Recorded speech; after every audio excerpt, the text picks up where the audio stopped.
بیانات ہیں بیسیکلی یہ طرز عمل ایک سیاستدان والا طرز عمل ہے. تو پھر اسی طرح وہ کبھی کسی بچے کے پاؤں سے کانٹا نکال کر اس کو بوٹ پہنا کر تسمے باندھتے ہوئے ان کی تصاویر بھی سامنے آ جاتی ہیں, پھر شیئر بھی کی جاتی ہیں. اس عمل پر بنیادی طور پر اب اس کو سمجھنے کی ضرورت ہے کہ جو یہ تنقید کرنے والے لوگ ہیں یہ تنقید شاہد افریدی پر نہیں کر رہے, یا یہ جو خدشات کا اظہار کر رہے ہیں وہ شاہد افریدی پر نہیں کر رہے بلکہ پاکستان کے اداروں کے اوپر کر رہے ہیں, اور ان کے خدشات جو ہیں وہ پاکستان کے اداروں سے متعلق ہیں کہ ایک یعنی ایک تو ہوتی ہے نا نیچرل لیڈرشپ ہوتی ہے کہ وہ آ جاتی ہے, مطلب اس کو بنانا نہیں پڑتا, لیکن کوئی زور لگا کے کسی ایک سلیبریٹی کو پبلک فگر بنانے کی یا کہہ لیں کہ پولیٹیکل اس کو لیڈرشپ اس کے ذریعے لانے کی کوشش کرنا, یہ لوگوں کو کھٹک رہا ہے. تو ملک کے جو معروف لوگ ہیں, ایک تو عام لوگ بھی اس پہ تنقید کر رہے ہیں, ملک کے معروف لوگ اس پر کھل کر بات کر رہے ہیں. وزیر اعظم عمران خان کی جو سابق اہلیہ ہیں ریحام خان صاحبہ, انہوں نے اپنے ایک ٹویٹ میں تو ڈیئر پنڈی والوں کو کہہ کے, ڈیئر پنڈی اس کو یعنی اب پنڈی کیا ہے یہ آپ کو پتہ ہی ہے, وہ مخاطب کرتے ہوئے کہا کہ شاہد افریدی کی انٹیگریٹی جو ہے اس کو خراب نہ کیا جائے جس طرح اس سے پہلے کسی کو آپ نے خراب کیا. اب ان کا اشارہ جس طرف تھا وہ بتانے کی ضرورت نہیں ہے, وہ سمجھنے والوں کے لیے اشارہ ہی کافی ہوتا ہے. تو مرتضیٰ سلنگی بھی اسی طرح پاکستان کے ایک بہت بڑے صحافی ہیں. انہوں نے یہ جو تصویر میں نے آپ کو بتائی تھی کہ وہ شاہد افریدی ایک بچے کا جوتے کا تسمہ باندھ رہے ہیں, تو اس پہ انہوں نے ایک بڑا دلچسپ تبصرہ کیا اپنے ٹویٹ اکاؤنٹ کے اوپر. انہوں نے لکھا کہ میں بڑا ہو کر بڑے بوٹوں کے بڑے تسمے باندھا کروں گا. اب یہ جو تبصرہ ہے یہ بھی آپ سمجھ جائیں, یہ بتانے کی ضرورت نہیں ہے کہ وہ کن بوٹوں کی بات کر رہے تھے اور بڑا ہونے کا کیا مطلب ہے. تو یہ خیر باتیں ایک طرف, پھر لوگوں کے خدشات یہ بھی ہیں کہ آپ کو یاد ہوگا کہ 1992 میں جب عمران خان نے بھی سیاست میں آنے سے پہلے اسی طرح کے بیانات دیتے تھے کہ میں سیاست میں نہیں آؤں گا, میں لوگوں کی خدمت کروں گا, سوشل ورک کروں گا, اس طرح کی چیزیں وہ کہا کرتے تھے. لیکن ایک منظم انداز میں ان کی بھی اسی طرح امیج بلڈنگ ہونی شروع ہوئی, تو ان کو بھی 1992 میں بلوچستان کا دورہ کروایا گیا تھا. تو آج کا جو شاہد افریدی کا دورہ ہے کوئٹہ کا, وہ لوگوں کو وہ یاد آ رہا ہے, وہ تصاویر عمران خان کی, اسی طرح وہ جو ایک خاص پگڑی ہے بلوچیوں کی عمران خان نے بھی باندھی ہوئی ہے اور شاہد افریدی نے بھی باندھی ہوئی ہے, تو وہ اس سے اس کو ریلیٹ کر رہے ہیں. تو اب معاملہ یہ ہے کہ اس کو تھوڑا سا ہم مختصر کرنے کی کوشش کرتے ہیں کہ لوگوں کے دلوں کے اندر جو ہے وہ بات بیٹھی ہوئی ہے کہ پاکستان کے جو سیکیورٹی کے ادارے ہیں انہوں نے عمران خان کو پہلے بنایا تھا اور اب وہ شاہد افریدی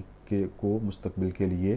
تیار کر رہے ہیں. ایک صارف نے ٹویٹر پر تو عمران خان اور شاہد افریدی کی مشترکہ تصویر پر تبصرہ کیا کہ وزیر اعظم عمران خان کے ساتھ زیر تعمیر وزیر اعظم شاہد افریدی موجود ہیں. تو عمران خان آپ جانتے ہیں کہ ان میں جو سیاست کا پوٹینشل تھا وہ سب سے پہلے جنرل ضیاء الحق نے اس گوہر نایاب کو شناخت کیا تھا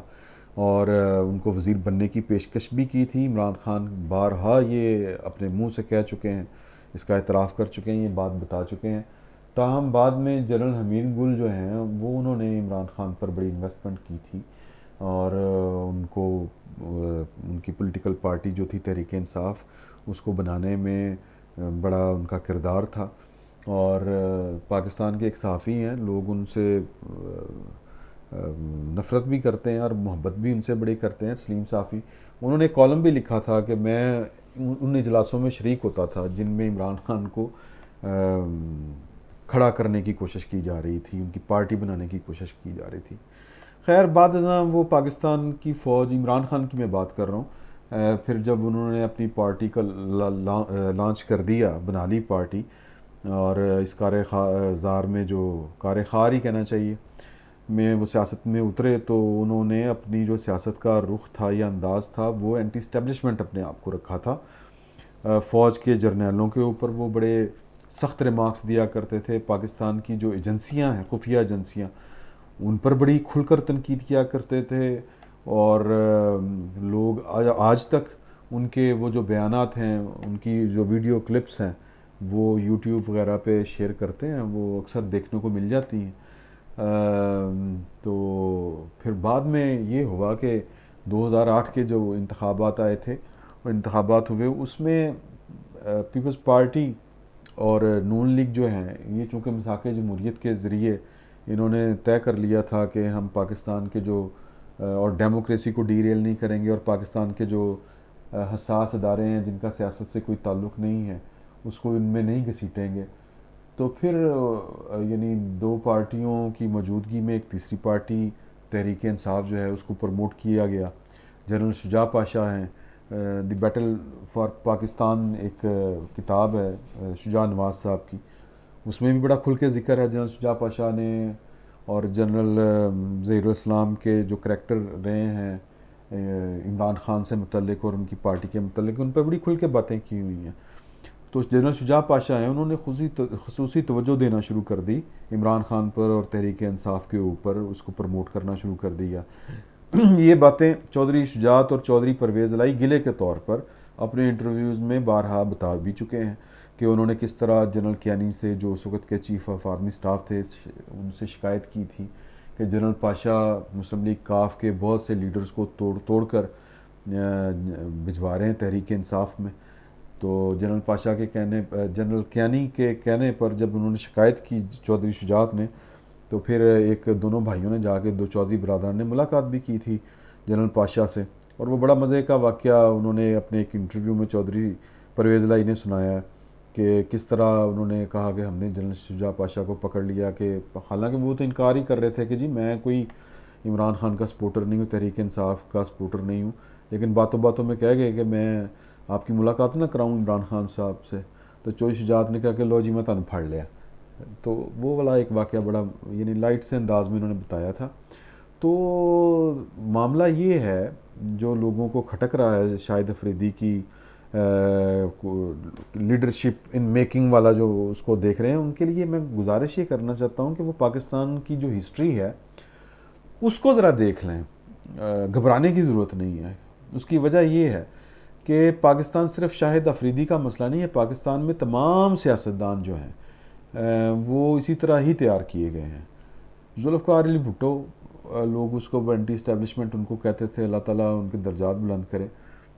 ایوب خان ان کے معمار تھے، ایوب خان کی کابینہ کے وہ رکن تھے، اور ایوب خان کو ڈیڈی کہا کرتے تھے۔ اور پھر علیحدہ بات ہے کہ پھر وہ انہوں نے اپنے پرزے نکالے تو اپنی سیاست شروع کر دی اور اینٹی اسٹیبلشمنٹ ہو گئے۔ نواز شریف صاحب وہ کہتے ہیں میں نظریاتی ہو چکا ہوں اور ووٹ کو عزت دلوانا ان کی زندگی کی سب سے بڑی خواہش ہے۔ جنرل ضیاء الحق ان کے تخلیق کار تھے، یہ ڈھکی چھپی بات ہی نہیں ہے۔ جنرل ضیاء الحق تو کہا کرتے تھے کہ اللہ آپ کو میری بھی عمر لگا دے۔ تو یہ والے جملے جو ہیں وہ آج تک لوگوں کے کانوں میں گونجتے ہیں، اور وہ جنرل ضیاء الحق کی برسی کے اوپر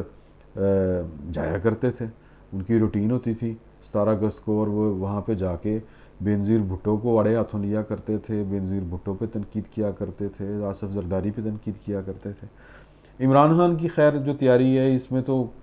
ماشاءاللہ کئی جرنیلوں کے ہاتھ ہیں، اور وہ ثابت شدہ بات ہے، اس میں کوئی ڈھکی چھپی بات ہی نہیں رہ گی۔ تو اب شاہد افریدی اگر اگلا شاہکار ہوں بھی ہمارے ان اداروں کا تو کیا فرق پڑتا ہے؟ لیکن یہ بات آپ ذہن میں رکھیں کہ شاہد افریدی کی جو لانچنگ ہے وہ فوری طور پر نہیں ہوگی، اور عمران خان کا وہ متبادل نہیں ہوں گے فوری طور پر۔ عمران خان صاحب جو ہیں وہ پاپولرٹی اپنی کھو رہے ہیں، اور پاکستان کے جو کی تاریخ پر جو نظر رکھنے والے لوگ ہیں وہ جانتے ہیں کہ جب لیڈر جو ہے وہ پاپولرٹی کھوتا ہے اپنی، اور وہ تیار کہیں پہ بھی ہوا ہو، لیکن وہ اس کا حال جو ہے وہ پھر آگے مستقبل کا لو وہ کوئی اتنا کوئی تابناک نہیں ہوتا۔ تو عمران خان اگر فرض کریں کہ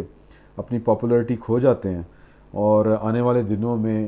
ضرورت پڑتی ہے ایک نئے لیڈر کی، تو پھر وہ لوگوں کے پاس چوائس ہو، یہ مجھے یہ لگتا ہے کہ مائنڈ سیٹ یہ ہے کہ پھر لوگوں کے پاس چوائس جو یہ نہ ہو کہ عمران خان، بلاول بھٹو زرداری یا مریم نواز، لوگوں کے پاس چوائس ہو بلاول بھٹو، مریم نواز یا پھر شاہد افریدی۔ تو شاہد افریدی کا پلڑا بھاری ہوگا، ظاہر ہے کہ پاکستان کے یعنی جن لوگوں نے شاہد افریدی کو بطور لیڈر لانچ کرنا ہے، وہ پھر پیرا بھی دیں گے اپنی تخلیق کو کامیاب کروانے کے لیے۔ تو بنیادی بات یہ ہے کہ جو پاکستان کے فیصلہ ساز ہیں وہ یہ فیصلہ کر چکے ہیں، جو عمل سے نظر آتا ہے، کہ پاکستان کی وزارت عظمیٰ کو اب شریفین اور بھٹوز ہاؤس، یا یوں کہہ لیں کہ شریفین ہاؤس یا ہاؤس آف شریفز اور ہاؤس آف بھٹوز سے ہر ممکن اس کو دور رکھنے کی کوشش کی جائے گی۔ یعنی اب پاکستان کی جو وزارت عظمیٰ پر جو ہے وہ ان دونوں خاندانوں کا کوئی فرد نہ آنے پائے، یہ کوشش ہوگی ہمارے اداروں کی۔ اور ظاہر ہے لوگ جو ہیں وہ ویسے بھی تنگ ہیں، یا فی الحال تو یہی لگتا ہے کہ وہ مورسی سیاست کے خلاف بھی باتیں ہوتی ہیں اور اس طرح کی باتیں بھی ہوتی ہیں، تو لوگوں کو ایک چوائس دینی ہے بیسیکلی، کہ چلیں جی عمران خان تو ہیں، وہ اگر فرض کریں کہ سرو نہیں کر پائے، ڈیلیور نہیں کر پائے، تو پھر آپ کو بلاول بھٹو کی طرف دیکھنے کی ضرورت نہیں ہے، آپ کو مریم نواز کی طرف دیکھنے کی ضرورت نہیں ہے، آپ کے لیے یہ ایک نیا لیڈر موجود ہے، اس کو ٹرائی کر کے دیکھ لیں۔ تو گھبرانے کی ضرورت نہیں ہے، فی الحال گھبرانے کا وقت نہیں ہوا، گھبرانے کا وقت جب ہوگا تب ہم سب مل کے گھبرا لیں گے، اور آنے والے دنوں میں یہ مستقبل کی باتیں ہیں۔ فوری طور پر میرا خیال ہے کہ اس طرح کا کوئی خدشہ نہیں ہے کہ جی کہ عمران خان کو ریپیل کیا جائے گا یا عمران خان کو ریپلیس کیا جائے گا